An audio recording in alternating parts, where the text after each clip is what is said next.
সম্মানিত সুপ্রিয় দর্শক শ্রোতা দেশ ও প্রবাস থেকে যারা এই মুহূর্তে আমাদের ভিডিও দেখতেছেন অথবা শুনতেছেন, সবাইকে জানাই আন্তরিক প্রীতি ও শুভেচ্ছা। বন্ধুরা, আমি কথা বলতেছিলাম পদ্মাশীল একটি আপুর সাথে অডিও কলে সংযুক্ত হয়েছে, প্রতিবেদন করবে বলে কয়েকদিন আগে থেকেই যোগাযোগ। কেন আসলো প্রতিবেদনে বিস্তারিত ভিডিওতে থাকছে, অবশ্যই আপনারা ভিডিওটা কন্টিনিউ করবেন। আসসালামু আলাইকুম। ওয়ালাইকুম সালাম ভাই। কেমন আছেন আপনি? ভালো আছেন? ভাই ভালো আছি, আপনি ভালো আছেন?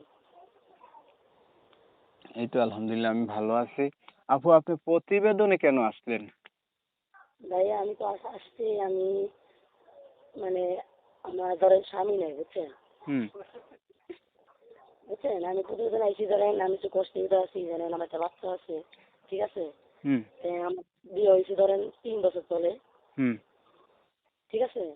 এখন আমি একটা মনে মানুষ চাই, জানি আমার একটা বাচ্চা আর আমারে নিতে চাই, ঠিক আছে? আমি একটা মনে মানুষ চাই যেন আমার বাচ্চা আর আমার দায়িত্ব নিতে পারে।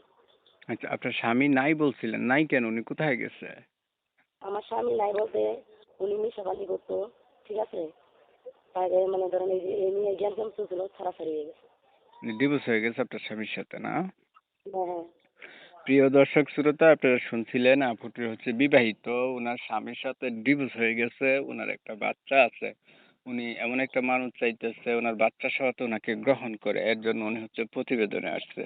তবে আমি আন্তরিকভাবে দুঃখিত যে কমিউনিটি গাইডলাইনের কারণে ইউটিউব রুলস এর আইন কানুন মানতে গিয়ে ওনার নাম এবং ঠিকানা আপনাদের সামনে তুলে ধরতে পারতেছি না। বাকি কথা আলাপ করতেছি, ভিডিওটা কন্টিনিউ করতে থাকেন।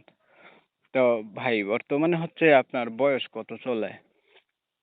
আমার মনে হয় 17 কি 18 চলে। আচ্ছা, আপনার এখন সংসারটা চলে কিভাবে?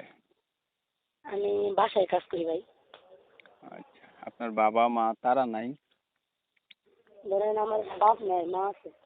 মায়ের কাছে থাকেন? হ্যাঁ, আমি বর্তমানে আমি মাজারে থাকি। আচ্ছা, ধরেন এখন একটা মানুষ আপনার কথাবার্তা শুনে আপনার প্রতি একটু সহানুভূতি হইল। এখন সেই ক্ষেত্রে ওই মানুষটা বেশিরভাগ, যেহেতু আপনি বিবাহিত, ডিভোর্স প্রাপ্ত, আপনাকে কিন্তু বিবাহিত পুরুষ যারা আছে তারাই কল দেবে, অথবা বয়স বেশি হয়েছে, বউ নাই, বউ মারা গেছে, এই ধরনের মানুষগুলা কল দেবে আপনাকে। আর যদিও অবিবাহিত কল দেয় কেউ, তাহলে সেটা তো বিয়ে করতে চাও, ওইটা হচ্ছে ভাগ্যের বিষয়, তাই না? এখন হ্যাঁ ভাই। বিবাহিত পুরুষরা যদি আপনাকে আবার করে বিয়ে করতে চায়, সেই ক্ষেত্রে আপনার মতামতটা কি? ভাই তারপর আমি জানি সে বিবাহিত হোক কি বয়স হোক যাই হোক, জানি আমার বাচ্চা আর আমার দায়িত্বটা নিতে পারে, বুঝছেন? মানে সারা আচ্ছা। জীবন ধরে আমাদের থাকতে পারে এই। আচ্ছা, ঠিক আছে। দর্শক শ্রোতা, উনি হচ্ছে বিবাহিত হইলো সমস্যা নাই, বয়স বেশি হইলো সমস্যা নাই, ওনার হচ্ছে একটা দায়িত্ববান পুরুষের দরকার, এর জন্য উনি হচ্ছে প্রতিবেদনে আসছে। তো যারা যারা ওনার কথা শুনছেন, ভালো পাইছেন, চাইলে ওনার কাছ থেকে আরো কিছু জানতে চাইলে অবশ্যই যোগাযোগ করলে জানতে পারবেন। আপনি কি আর কিছু বলবেন? না ভাই, আমার কিছু বলার নাই। ধন্যবাদ আপনাকে সুন্দর করে গুছিয়ে কথা বলার জন্য। দর্শক, উনি হচ্ছে কিন্তু পর্দাশীল, উনি উম, হচ্ছে ভালো একটা মানুষ। আপনি তো নামাজ পড়েন না ভাই?